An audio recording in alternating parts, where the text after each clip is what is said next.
풍성한 가을, 하나님의 은혜를 사모하는 마음으로 신령과 진정으로 주 앞에 나와 제단을 쌓는 여러분 모두 위에 하나님의 축복이 함께 하시기를 주의 이름으로 축원을 드립니다. 오늘 이 말씀을 중심으로 은혜를 주시는 하나님이라는 설교의 제목으로 함께 은혜를 나누고자 합니다. 미국 보스턴시의 스토로사라는 청년이 바턴이라고 하는 거상을 찾아갔습니다. 그리고 그에게 이런 부탁을 했습니다. 제가 워싱턴가에 소매상을 하나 차려놓을까 생각합니다. 2,000불을 빌려주시면 참 고맙겠습니다. 그런데 저에게는 담보할 것이 아무것도 없습니다. 이 말을 듣는 바턴은 담보가 없이는 돈을 빌려줄 수 없다고 하자 그 청년은 실망하며 그냥 그 자리를 뛰고 맙니다. 그러나 바턴은 그 청년에게 관심이 생겼습니다. 동료 사업가의 말류에도 불구하고 돈을 은행에 두기보다는 유망한 젊은 청년의 앞길을 생각하여 훨씬 보람있게 쓰는 것이 좋지 않을까 생각하여 무담보로 2,000불을 그 청년에게 건네주면서 그 사업이 잘 되기를 바라네 라고 말을 남깁니다. 그로부터 10년이라는 세월이 흘렀습니다. 전 세계 경제 공황이 와서 바탄의 사업도 모두 다 도산하고 말았습니다. 그런데 그때 그 청년이 한 사람이 찾아왔습니다. 바로 스토로사라는 청년이었습니다. 찾아와서는 바탄의 부채를 다 갚아주겠다는 것입니다. 바탄은 놀라며 아니 그때 그 돈은 이 사람아 벌써 다 나에게 갚지 않았는가? 뭘 또 준다는 말인가? 그러자 스토로사 청년은 이렇게 말합니다. 아닙니다. 빌렸던 돈은 모두 드렸지만 도와주신 은덕은 그대로 남아 있습니다. 지금 선생님이 당하고 계신 불운에 얼마라도 도울 수 있다면 그것이 나의 의무요, 나의 축복입니다. 큰 도움을 주었다고 합니다. 우리는 은혜를 아는 사람이 되어야 할 줄로 믿습니다. 아멘. 하나님의 은혜와 부모님의 은혜와 주변 사람의 은혜를 잊지 아니하고 항상 우리의 마음과 각오는 무엇으로 보답할까 하는 마음으로 오늘을 사는 지혜와 믿음이 있기를 축복합니다. 아멘. 오늘 본문 6절을 보면 하나님은 더욱 큰 은혜를 주신다고 말씀하고 있습니다. 하나님은 이미 다양한 은혜를 주셨습니다만 더욱 큰 은혜를 주신다고 말씀하고 있습니다. 사도행전 4장 33절에 보니 사도들이 예수의 부활을 증언하니 무리가 큰 은혜를 받았다라고 말씀하고 있습니다. 여기서 큰 은혜는 두 가지의 뜻을 가지고 있습니다. 하나님의 은혜와 사람의 은혜의 차이점입니다. 사람이 사람에게 은혜를 베풀 수 있습니다. 그러나 하나님 베푼 은혜와는 비교할 수가 없다는 것이 성경을 통하여 발견할 수가 있습니다. 사람의 은혜는 어려울 때 도와주고 이끌어주는 은혜인에 반해서 하나님의 은혜는 독생자를 주시고 우리를 주에서 구원하여 주시고 사망에서 생명으로 옮겨주시고 내가 너를 지명하여 불렀나니 너는 내 것이라고 하시듯이 나를 하나님의 자녀로 천국의 백성으로 삼아주신 그 은혜를 우리는 입었습니다. 그 은혜야말로 사람이 베푼 은혜와는 비교할 수 없는 큰 은혜인 것을 발견하여 차이점이 있다는 것을 볼 수 있습니다. 둘째, 하나님의 은혜는 지속적으로 주신다는 것입니다. 사람은 변덕스럽습니다. 그래서 어른들이 종종 말합니다. 변덕이 무엇이 끓어요? 죽을 끓듯이 끓는다. 기분과 감정에 따라서 생각과 태도에 따라서 변합니다. 화장실 들어갈 때 나올 때 다릅니다. 밥 먹기 전과 밥 먹은 다음에 상황이 달라집니다. 언제 저 마음이 변할지 모릅니다. 돕고 사랑하는 것도 변덕스럽습니다. 그러나 하나님의 은혜와 사랑은 가면 갈수록 더 깊고 풍성하다는 것입니다. 다시 말하면 변함이 없다라는 것입니다. 그래서 성경은 말합니다. 그 은혜가 더욱 더 크다라고 표현합니다. 오늘부터 몇 차례 나누어서 은혜 받는 비결과 자세를 살펴보려고 합니다. 더욱 큰 은혜를 받으려면 먼저 겸손해야 한다라고 성경은 말씀하고 있습니다. 오늘 본문 6절에 보면은 더욱 큰 은혜를 주시나니 그러므로 일렀으니 하나님이 교만한 자를 물리치시고 겸손한 자에게 은혜를 주신다고 말씀하고 있습니다. 미국 사람은 아침 인사를 뭐라고 합니까? 굿모닝이라고 표현을 합니다. 유대인은 샬롬이라고 인사합니다. 한국 사람은, 우리 조선 사람은 뭐라고 인사합니까?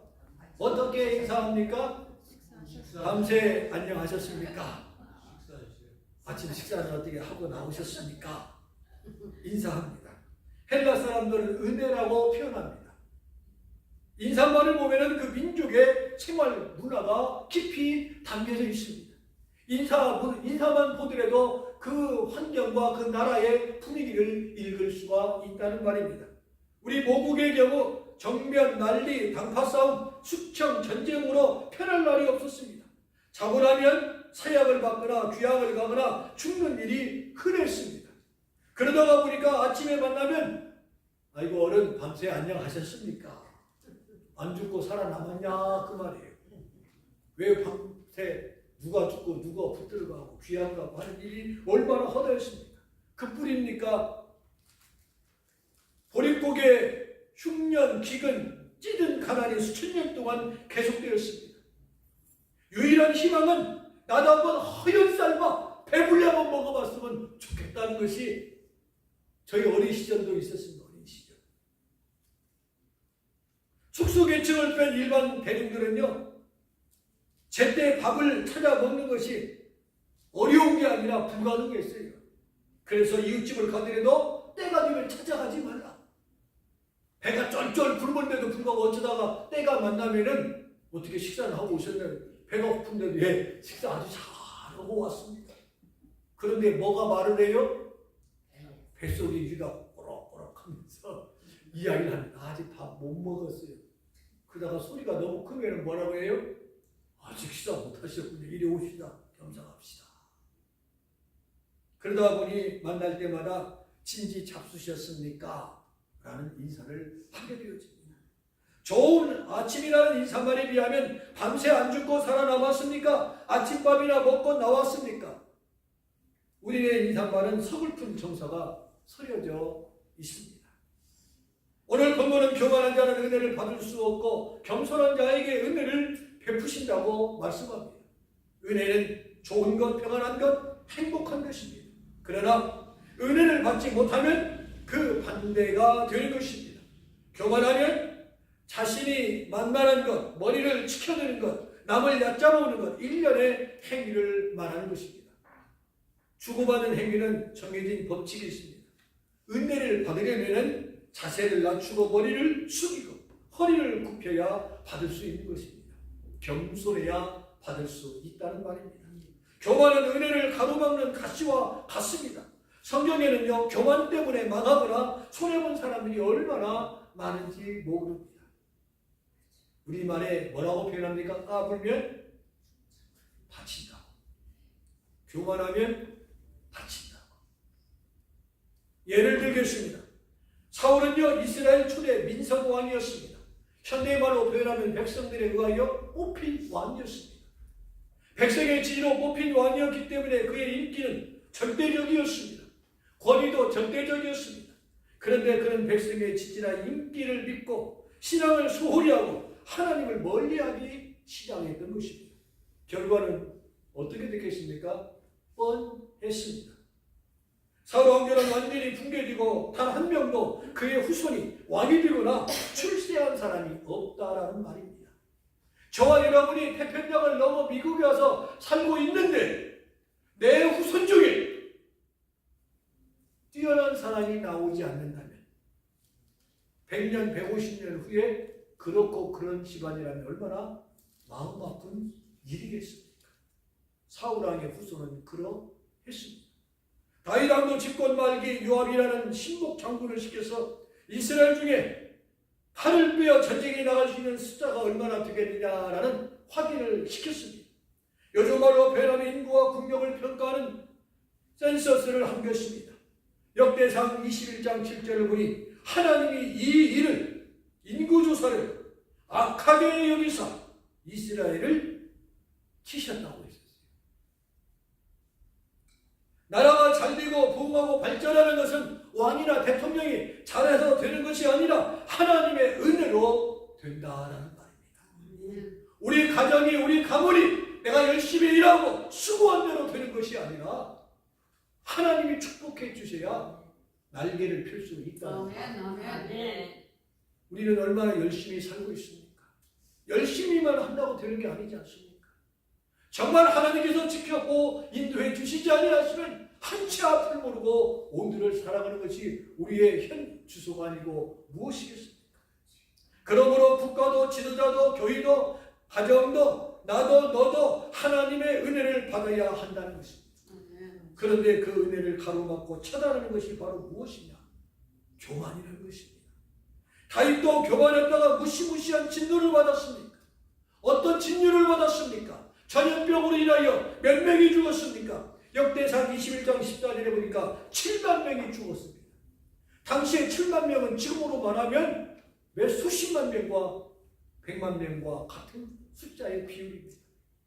미국도 지난번 코로나로 인하여 110만 명 이상이 죽었습니다.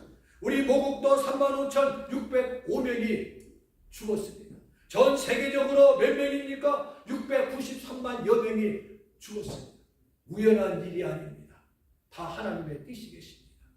우리의 영안이 열려져서 이러한 일들로 인하여 받는 교훈이 커야 될 줄로 믿습니다. 에스더 1장을 보면은 BC 483년경 페르시아의 아하수에르 왕과 그의 왕후 와스디에 관한 기사가 기록되어 있습니다. 당시 페르시아는 세계 최강국이었습니다. 인도에서 에티오피아까지 영토를 넓혀 127개 제국을 거느린 제국이었습니다. 지금으로 말하면 미국보다도 더 큰 왕국이었습니다. 아하수에르 왕은 왕이 된 지 3년째 되는 어느 날 왕궁에서 대연회를 열었습니다. 대연회를 열되 일주일 2박 3일의 잔치가 아니에요. 몇 개월 동안이에요? 6개월 동안. 며칠 동안이요? 180일 동안 대연회를 엽니다. 이 연회에 초청된 각 나라의 인원수만 하더라도 약 15,000명이 참석을 하게 된 것입니다. 왕이 국력을 과시하는 축제를 여는 동안 왕후 와스디도요 따로 부녀들을 모여서 잔치를 베풀고 있었습니다. 잔치가 끝나갈 무렵 어느 날 왕후에게 사람을 보내어 연회장으로 오라 전가를 냈습니다. 왕은 와스디의 기물을 모든 사람들에게 자랑하고 싶었다라고 에스더 1장 11절에 내 아내가 얼마나 미인인지 그동안에 내가 보여주지 않은데 오늘만큼은 보너스로 여러분들에게 보여주고 싶습니다. 여봐라 왕후를 모시고 오너라. 예, 알겠습니다. 가서 왕후에게 전달했습니다. 왕후는 대답합니다. 갈 수 없다고 여쭈어라. 왕의 병에 갈 수 없다고 여쭈어라. 왕으로서는 남자들의 주흥이 호조되는 자리에 자기를 오라는 것이 마땅하지 않았어요. 자신의 미모 때문에 와스디는 목이 곧은 여인이었습니다. 아주 교만이 하늘을 찔렀어요. 남편이 부르는데도 많은 사람이 모인 가운데서 내 아내를 불러오라고 했음에도 불구하고 가지 않겠다고 여쭈어라.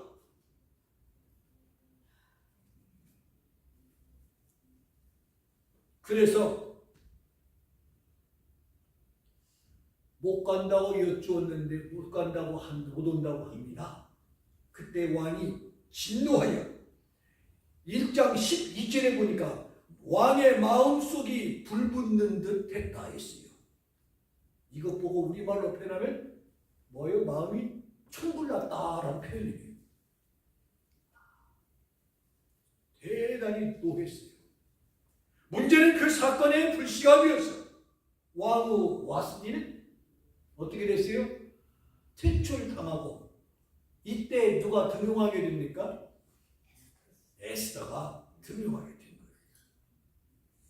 와스디는 교만 때문에 왕후의 자리를 빼앗기고 내쫓긴 것입니다.